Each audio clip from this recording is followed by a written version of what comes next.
Hello, welcome back. Thank you for subscribing and supporting what I do. I really do appreciate it. You've no idea how much it means to me. Now, first of all, apologies for not being able to make it to London to cover the Veterans March against Starmer, taking away our legal protections from doing our jobs when we are operational. It's crazy, but there's no trains, so I can't make it. For those who do make it, please stay safe, and whatever you do, don't allow yourselves to become yet another of Starmer's political prisoners. That's what he's looking for. He wants you to kick off, and he wants to lock you up so he can have you as trophies, like he did to Lucy Connolly, Wayne Rourke, Peter Lynch, rest in peace, and the rest of them. Now, I was a bit dubious about making this video. I had to calm down first because what happened is enraging. It really is. People are so angry about it. It's dominating X. Nothing is on the agenda but this thing. Some of you may have seen it or know about it, but I'll tell you anyway. A Ukrainian girl, her name is on the screen, by the way. I've forgotten it, that's why it's on there. But it's on there so no one else forgets. She didn't deserve what happened to her. What happened to her happened because of her skin colour. She was murdered in broad daylight on a bus, public transport in the USA, by a racist with a long list of convictions, in and out of jail like a yo-yo, and yet free to roam and do what he did. It's disgusting. Thankfully, the Trump administration are filing federal charges against him for, I think it's murder one, and they're looking for the death penalty, and rightly so. Nothing else will suffice. This monster, this racist, needs to be made an example of. He's a racist because not only did he do that to her because of her skin colour, but he said it as he walked off the bus. You can hear it on the CCTV saying, I got the white girl, I got the white girl. Disgraceful, but even more shocking, if that wasn't shocking enough, you've got the same people as the murderer's demographic sat there doing nothing. Absolutely nothing. They didn't care, and I think we all know why, don't we? Again, I've got to be careful what I say because YouTube is a social media platform that doesn't like people of my demographic giving our opinions as it is. All right, I am lucky that my channel and others have stayed around as long as we have. That's because we're being subtle, but with this subject, it's hard being subtle. It really is. Now, if I was a blowhard, and if I just went all out and said whatever, straight to the point, then my channel wouldn't be here. People wouldn't know who I am, and people wouldn't know what I've said, and I'd be gone. It'll be a waste of time. But here I am, thanks to being subtle.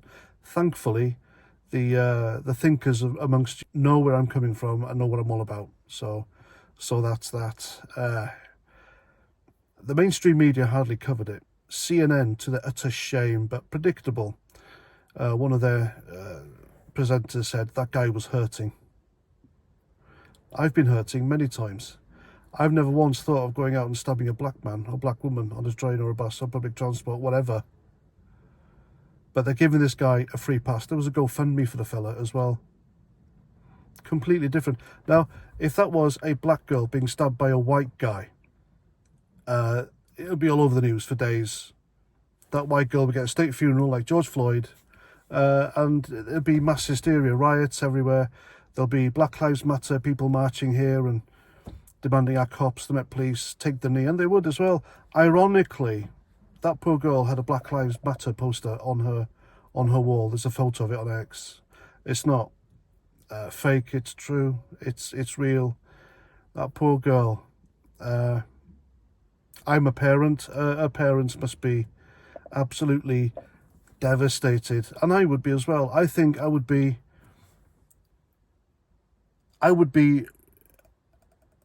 and I think you can forgive me for saying this, but I would be radicalized through grief. Stuff like this radicalizes people. It really does radicalize people.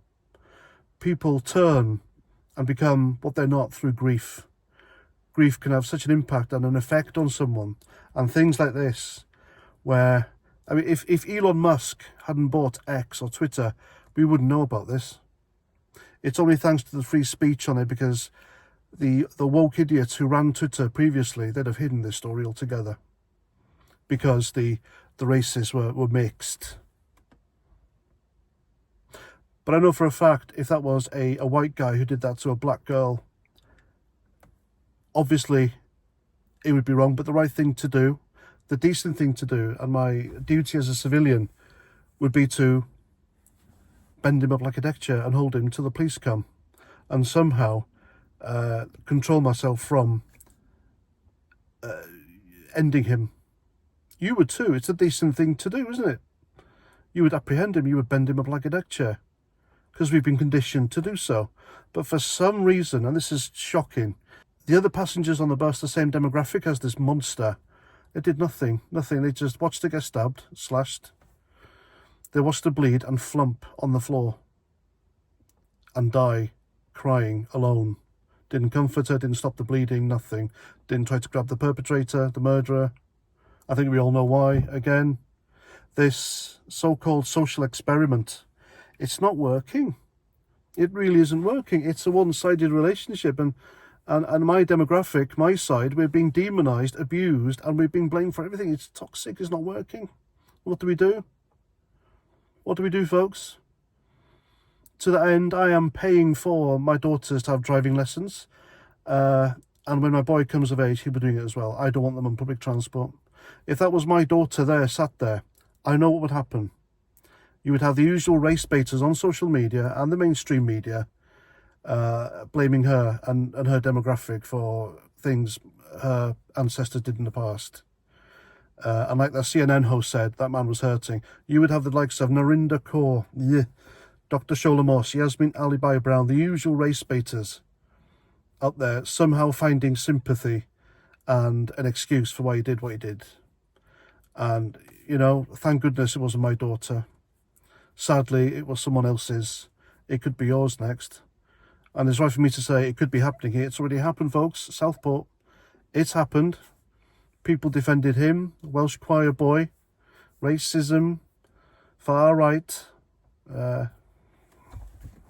This country is upside down. The West is upside down. It really is. If that was Biden, who was US president now, that guy would... I mean, you wouldn't hear of this at all. Probably a slap on the wrist or something. Thank God for President Trump filing federal charges against him. Thank God they're going to seek the death penalty. And, yeah, keep your kids close, keep your kids safe.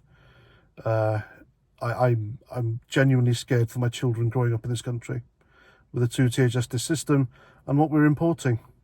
I am genuinely scared, and because of my genuine concerns here, I am labelled as far right. I am as far right as you can get, apart from being a lefty. But stuff like this radicalises people. The lack of justice radicalises people. I'm not farting, by the way. This is a cup. See? So if you hear that noise throughout the video, it's not my wind. Yeah, a terrible situation, terrible story, sad story. Remember her name. Keep her in your prayers. Her family in your prayers, and pray for this country and our people, because what else I can say? I don't know. Anyway, let me know what you think in the comments as usual. I'm past 49. Thanks for watching, and until the next time, Roger Trout.